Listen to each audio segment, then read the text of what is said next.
Where do you want to start with what happened on Saturday, Rick?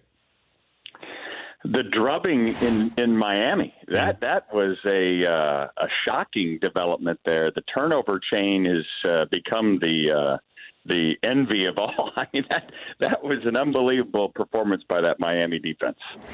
But Auburn, with what they did to Georgia. So Miami at home, I guess I'm not that surprised.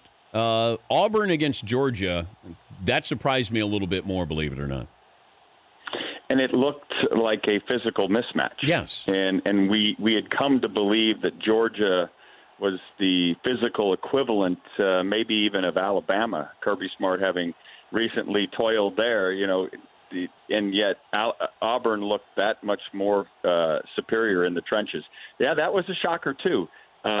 I guess I would say, having watched Auburn over the course of the year, and despite when the protection breaks down is when they fall in harm's way, which has happened in both the trips to Death Valley.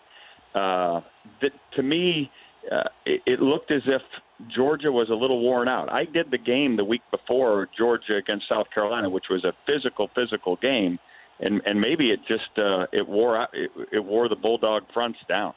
Alabama escapes Mississippi State. Any surprise there? Well, I think they responded the way a championship team does. Jalen Hurts, I thought, was really good late in the game. But it begs the question, especially having looked at Auburn's front, can they hang in there physically? Because they are down to not much rubber on the road. You'd never count a guy like Nick Saban out, and certainly their five-star guys are five-star guys. But to play as many plays, one of the luxuries Alabama's enjoyed over the years is their defensive guys don't have to play that many plays. They have so many guys that can roll in.